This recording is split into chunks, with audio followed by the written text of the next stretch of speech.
Bom dia pessoal, vou fazer aqui um vídeo hoje, né, Luiz de Note, do canal do YouTube, sobre um resultado de uma queima que eu fiz, né, hoje. Consegui aqui algumas peças, né, realmente foi uma queima bem sucedida, e vou fazer alguns comentários, principalmente daquilo que eu prometi para vocês, que é o efeito, né, dessa caneca aqui com esse efeito do shattering, né. Então não sei se tá dando para vocês verem aí, ele fica com um certo relevo, né? Então, como a peça é brilhante, ela dá esse efeito, de fato, digamos assim, interessante, né? Que ela fica com algumas partes mais claras, outras mais escuras, né?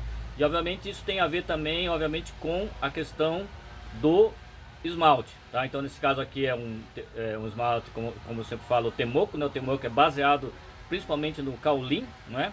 E no meu forno ele se dá muito bem. E aqui eu já faço um comentário, né? Para quem está se aventurando aí nessa área de esmalte, né? É muito importante que vocês trabalhem com uma base que se dá bem na sua condição de queima. Ou seja, muitas vezes as pessoas começam a fazer esmalte, né? Começam a testar esmalte nos fornos sem conhecer exatamente a condição da sua queima, né? Então o que acontece, né? Aqui mais uma canequinha, né, com efeito. Então vocês veem aí que ele fica com esse efeito dessas manchas mais escuras, né, dá esse efeito de relevo que fica muito bonito, tá? Então voltando ao tema, né, eu faço com esmalte que é um esmalte que eu já conheço. Então isso é muito importante, né? Por quê? Porque na sua condição de queima, às vezes uma receita que foi testada lá nos Estados Unidos, em outras condições, né, de forno, outra curva de queima, etc. Isso pode acontecer de não dar certo no teu forno, tá? Então, na tua condição de queima. Então é muito importante. Uma vez que se descobre uma base, né? É isso que eu vou tentar fazer agora daqui para frente, né? Você descobrir uma base, é muito importante que é interessante que você use essa mesma base, né, para colorir, ou seja, usar óxido, usar corantes, usar alguns modificadores para você ir testando, né, até você chegar na fórmula que você, digamos, deseja, tá? Então aqui, deixa eu só ver se tem mais algum. Tem aqui mais um desse shattering, né?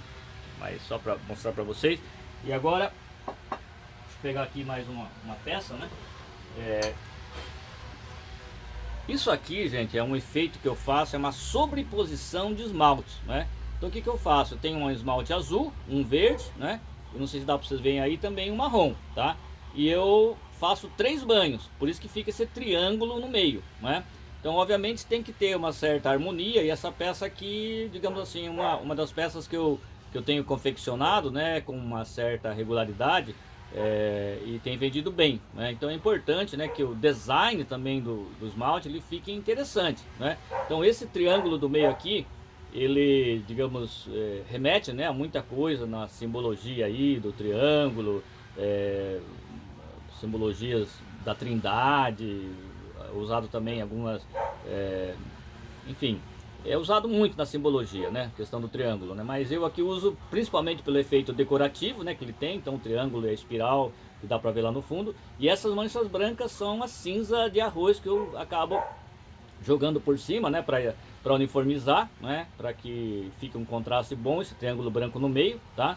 Então, de fato, digamos, essas cores, digamos, elas se combinam, né? E aí dá para ver, por exemplo, lá no topo do triângulo dá para ver uma parte mais escura.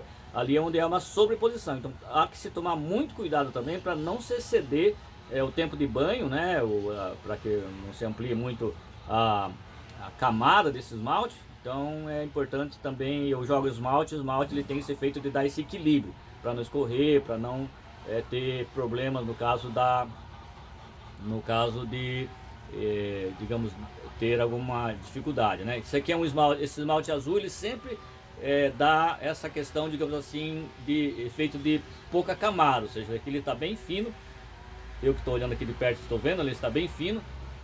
Isso porque, não é?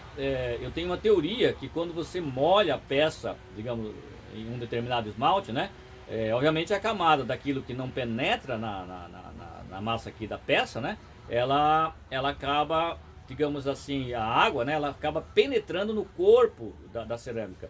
Só que o corpo da cerâmica é muito dinâmica, ela é interligada, né? Por canalículas, por pela porosidade, né? Então essa água ela é absorvida por todo o corpo do esmalte, né? Então se você vai fazer a sobreposição, ela tem que ser mais ou menos rápida, né? Ou então você fazer uma e aguardar um bom tempo para ela secar novamente, porque se você faz uma exposição, né, desse esmalte, dá para ver aqui a camada fina como ficou, tá? E você tenta fazer um banho com um segundo esmalte, né? Você tem que levar em consideração que a água ela penetrou no corpo da cerâmica e ela pode prejudicar sim a absorção de outro esmalte no segundo banho, no segundo esmalte que você vai submeter a sua peça, tá? Então isso aqui é o esmalte verde, né, de cromo, e de fato o que eu faço? No caso do verde do cromo eu sei que ele tem esse efeito, então eu demoro um pouco mais. Talvez o que eu possa fazer aqui também, nesse azul, né, é demorar um pouco mais para poder, digamos, ter uma absorção melhor. Tanto é que dá para ver que onde absorveu mais, tem esse efeito escorrido aí, numa camada um pouco mais grossa, tá? Então é isso, né? E espero que vocês tenham gostado. Estão mostrando aí essa parte aí do design, né? Então realmente tem que ter um certo sentido, combinação das cores, combinação do esmalte, né? A estética. Então, e como eu sempre falo, tem muito a ver com a preferência de cada pessoa, né? Vou mostrar aqui mais uma peça, né? Então aí aqui dá pra ver bem, né, que ele forma os desenhos. Olha, veja bem aqui a parte aqui, dá pra ver bem o reflexo, né, da cinza, né, que eu faço.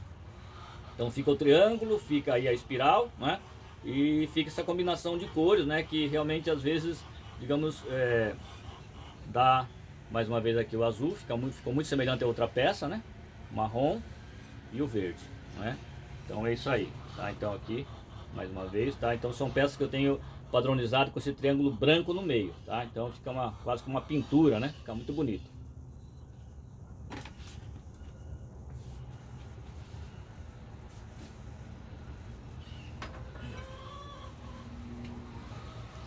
E aí aqui, ó, tô fazendo aquele chapiscado e eu tentei desenhar um peixe, né?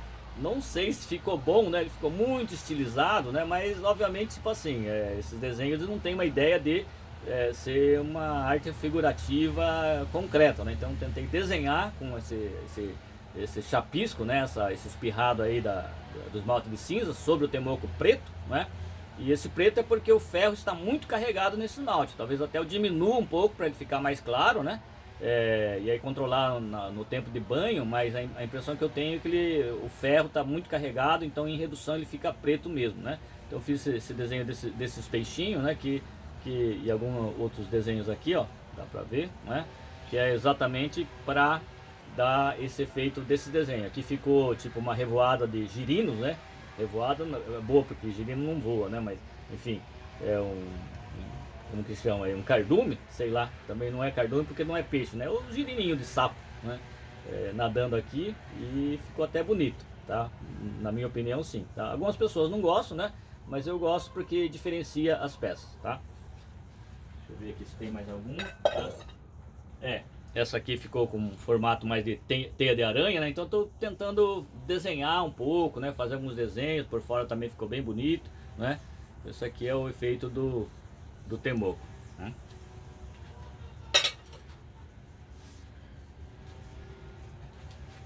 E mais um peixinho aqui no fundo da peça, né? Da tigela, e algumas outras desenhos aí, algumas configurações que eu faço, mostrando aí uns desenhos aí no fundo da peça, tá? Essa peça também ficou bem bonita, né? Tem mais peixes nadando aqui em volta, tá? Algumas ondas, né? Então, só para mostrar um pouco de longe, assim, olhando de longe ela não parece muito desenho, tá? Mas quando você aproxima, então, ela fica um pouco melhor, ok? Então é isso, né? Para mostrar para vocês aí que é possível também fazer alguns desenhos, né? Bom, isso aqui é só para mostrar também mais uma vez, né? Aquele efeito que eu falei para vocês, é o azul, que eu misturo um pouco de cinza, né? E aqui o que eu fiz? Como a peça era um pouco relativamente grande, eu preferi não usar a pinça, porque a pinça ela você tem que ter bastante firmeza na mão, né? E se for uma peça pesada, às vezes descontrola, cai, né? E aí eu optei por fazer 2 banhos. Aí é o que aconteceu, ó. Vejam aqui, né, o efeito daquele mesmo esmalte azul, né? Na parte onde a camada ficou um pouco mais, digamos, fina, né? Onde eu segurei com a mão para mergulhar segunda vez, né? Ou seja, eu segurei por aqui, dei o banho, né? Então toda essa parte branca foi o primeiro banho, né? E o segundo banho já deu diferença. Por quê? Porque é o tempo de imersão, né? E aquela teoria que eu já expus aqui, que possivelmente a peça já tinha absorvido, né? Um pouco de água, e aí na hora de absorver o esmalte em si, ele teve alguma dificuldade, tá? Mas por dentro ficou bom, né? Então por dentro tá bem bom, né? E aqui, deixa eu ver se eu consigo mostrar o efeito. É isso aqui, ó, tá? Essa aqui é o efeito, então, de onde eu fiz o segundo banho, né? Então ele fica essa marca, né? Não ficou feio, né? Mas ela fica um pouquinho irregular, digamos assim, tá? Então, beleza. Deixa eu ver se eu mostro aqui no fundo também. Aqui no fundo eu faço algumas identificações, ó. Tem mais um peixe lá, meu nome, né? Deixa eu ver se você consegue ver algumas flores, né? E toda a identificação que eu faço, tipo, de uma ata dessa peça, né? Pra identificar a data que ela foi feita e tal. E aí eu recubro com um pouco de esmalte, né? Aqui, obviamente, não põe esmalte para não colar na placa, né? Então, isso aqui é o que eu faço nas minhas peças, tá? Aqui é uma tigela que ficou bem bonita. E é uma peça aí que eu vou colocar à venda lá no espaço.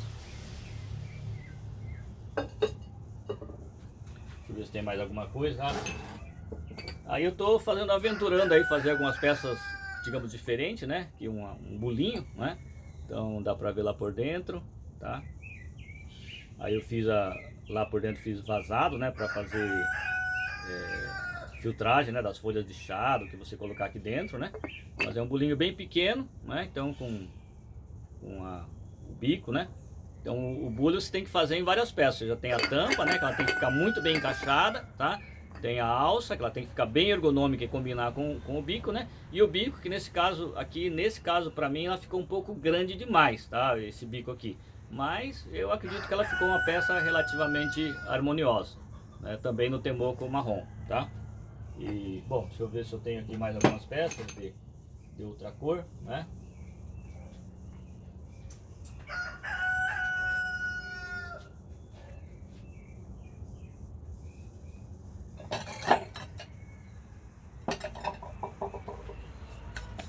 Assim, então aqui, só para ver que esse chapiscado de cinza dá para fazer também no verde, né? Que é o verde de cromo. Só que o cromo ele desaparece muito fácil dentro do forno lá no Cone 10. Então, isso aqui é um esmalte de cromo, né?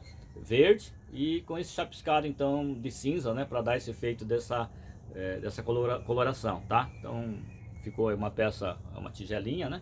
Também com um efeito bem bonito. E aqui eu faço sempre o chapiscado ao contrário. Então a cinza ela escorre para baixo, né? Quando está nessa posição. Aí quando inverte, então ela fica mais branco em cima. Por quê? Porque aqui, no caso, a cinza escorreu, né, para a borda da peça, tá? Então ficou uma tigelinha de um bom tamanho, né? Para fazer aí o que a pessoa deseja fazer, né? Colocar uma comida, até sopa, talvez, né?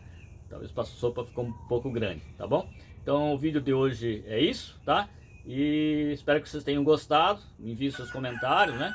E eu vou estar testando então com a minha base do Temoco, né? Como eu falei para vocês, eu fiz vários testes aqui, mas não deram muito certo, né?